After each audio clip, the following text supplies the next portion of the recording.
Hello, investors and traders, and welcome to the weekly market report. I'm AJ Monte, Chief Market Strategist with Sticky Trades, and we have under a minute before we are closed for the day. This is Options Expiration Friday on October 20th, and let's get right to the charts.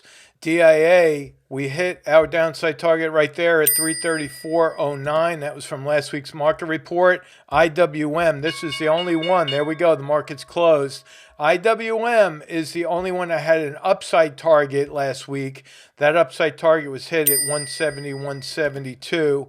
QQQ is a downside target as well. I said, watch out. There's a battle at that number 5 fan line. We hit that downside target at 360.65. And then on the SPY, we had a downside target that was also hit right there at 426.67. The last one that I want to talk about, and then I'll go back and review all of these, is the VIX. I said we would go lower. This was a two-part forecast. Said we would go lower to 1869, and then my words were that we would rip higher to test that resistance right there at $20.71. Now, let's slow this down just a little bit because we had a crazy day today. We closed on the low. You can see there's hardly any shadow right there, and the oscillators are going lower. Now, I could make this a two-part forecast before the diamonds with all that's going on in the world right now, especially with the war in Israel. Anything could happen over the weekend, but I'm being very conservative on this downside target at 329.84. Once we get another drop in volume, it might be Monday or Tuesday, we could start to see a pivot point higher. Now, I'm not going to jump the gun on that because that's contingent upon the drop in volume. So I'm being very conservative. Again, downside target at 329.84. So that's another 200 points to the downside on the diamonds. And if you look at IWM, it's going to be the same story. With IWM, we had an increase in volume on the way down. So I think that one also is going a little bit lower. Then we got to keep an eye on the volume. Probably on Wednesday, we'll start to see a little bit of a pivot point, but I'll report back to you on the midweek report when we get that drop in volume. So for now, downside target on IWM, 164.43. Hopping right to SPY, you can see here we have a test of this support level. Not quite a match in yesterday's volume, a slight drop, but the oscillators are still going down. We see no pivot points right there on the stochastic or the CCI. In fact, the CCI today just went into an oversold condition.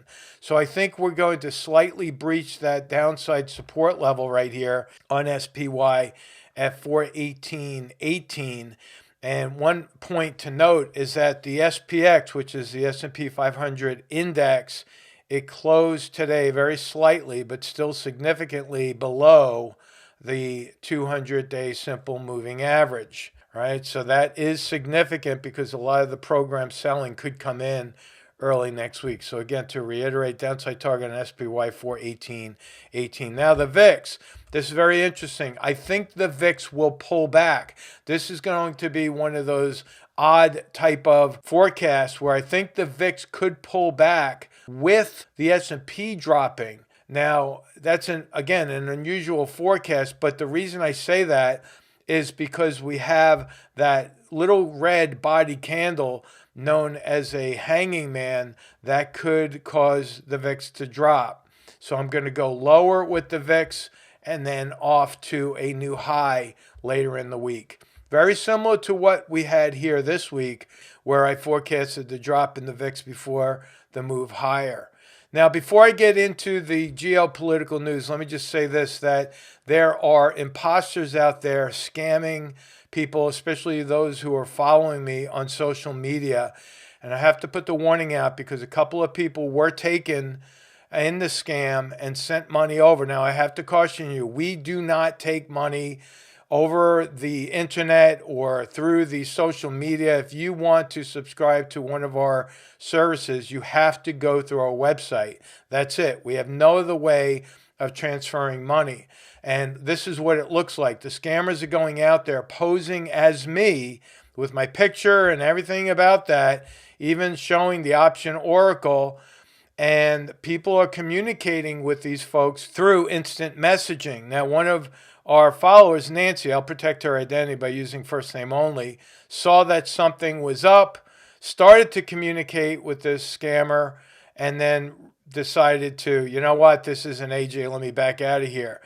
Evidently, they are very successful in what they are doing. Otherwise, they wouldn't continue to do it. So make sure that you are checking your sources. Make sure you verify, you check, you triple check before anyone communicates with you, especially our stickytrades.com members. Our team will not be sending you any kind of instructions for wiring money. So be very careful. I have to put this out simply because people are being taken, and I want to help protect you from that. Going back to the geopolitical news here, I put out this report to our members yesterday during our equity analysis call. I track carrier movement, especially being part of several carrier groups myself back in the days when I was active duty in the U.S. Navy. The carriers Eisenhower, Carl Vinson, and the Gerald Ford are in the Eastern Med. And you could see the date there was October 14th. But as of yesterday, the USS Ronald Reagan is now drilling with Japanese warships in the East China Sea. So this is a very troubling turn of events because we're more or less on two different fronts. One in support of Israel, the next we're trying to support Japan and what's happening and maybe even protecting Taiwan. But again, you have to keep an eye on military movement, troop movement, fleet movement, because this is something that is not being reported in the media. Now, one other thing that I found to be very interesting is that there was a report that came out that 1.3 million ounces of gold had been physically moved out of the COMEX vaults. And I called my good friend John, who was a board member of the New York Mercantile Exchange, and he was going to get back with me to verify this. I'll report more on this next week. He's checking his sources to see if that $2.5 billion movement of gold is in fact something we should be concerned about. But I find this very interesting that this is happening as world conflicts are unfolding. Who knows where that's going to go? We really don't know, but keep your eyes on the precious metals. Also, keep your eyes on these protests that are happening around the U.S. I put some messages out to our members with my concern being that our borders are open. We are absolutely out there and vulnerable in the major cities, New York. We have Philadelphia protests, Chicago, Atlanta, and with this type of a protest, it could get pretty heated, and we don't know what could happen in these major cities.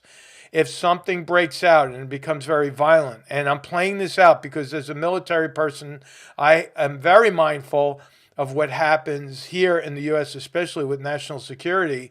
And if something happens where our government has to call out the National Guard, we could be under martial law. And I would not say that that's a stretch of the imagination. That's a reality here that we have to deal with. One other thing that we have to deal with is the volatility in this market. I'm going to say it again and again. And just like I said last night to our members, I believe that the move lower is going to be shocking to investors and traders and every American citizen. And it's not the fact that the markets will drop that will be the shock.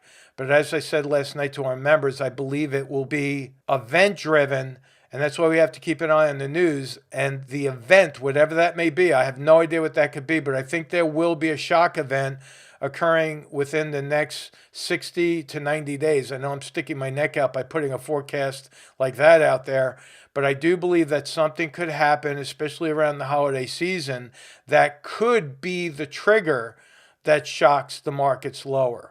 So it's that shocking event that I do believe is going to happen, especially if the invasion into Gaza, supported by the U.S., takes place. We could see something like that happening, some tension, maybe even an outbreak of violence here in the US. Folks, thank you so much for liking and commenting, especially on the YouTube page. That keeps the algorithms going, and I'm doing my very best to keep up with the questions and the comments.